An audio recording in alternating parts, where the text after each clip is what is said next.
We're here at Punsh Drunk Boxing with Prestige, promoter, Matchroom Boxing, Eddie Hearn, back in the East Coast, Philly in the building, with the spin, Dancing with the Stars. Okay.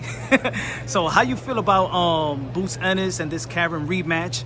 What are you expecting from Boots Ennis? 7 years ago, I had an interview with him. I've been interviewing him for quite some time, and I called him the second coming of Roy Jones Jr. Yeah. There's been a couple of hiccups, you know, with promotional things of that nature.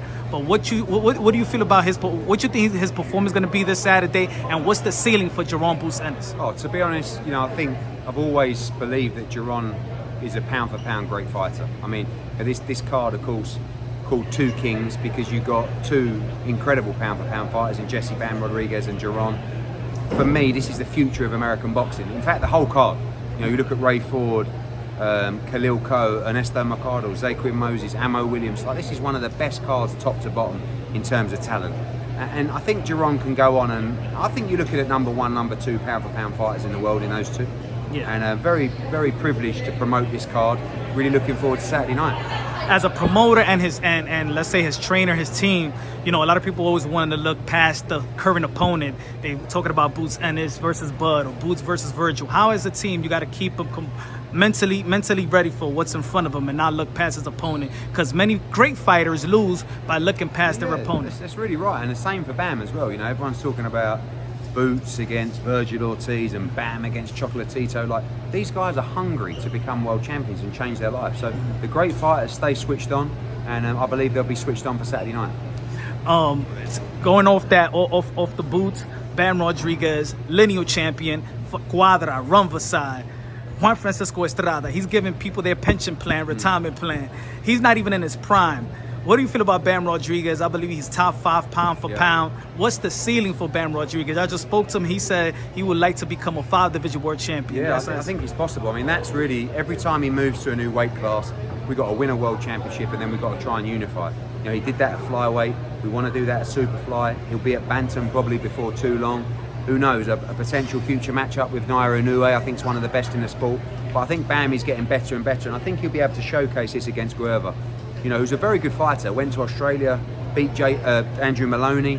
This is a proper fight for Bam. Not an easy fight, but you're going to see one of the best fighters in the world on Saturday night. Raymond Ford as well. That's, you know, he's been trying to lead that division for a long time. Now at 130 pound division, are we going to see the best of Raymond Ford?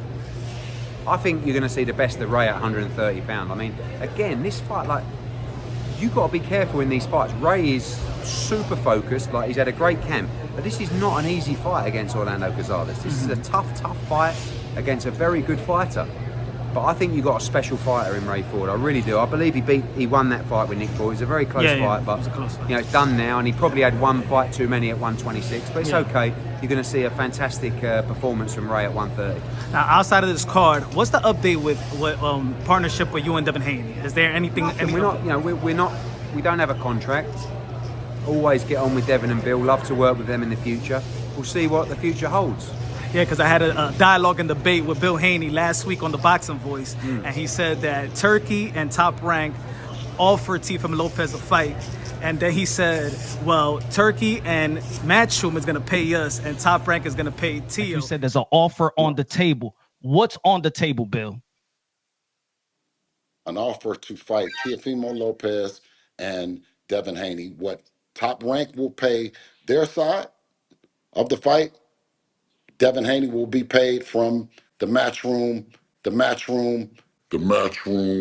Turkey Al Sheikh side. That's like, but you're not with, well, Eddie's just gonna cost some money and give it to you. No, listen, I spoke to Bill last week. You know, I believe we'll work with Devin Haney again, for sure. But he needs to fight, and he needs some kind of strategy, and looking forward to seeing him back in the ring.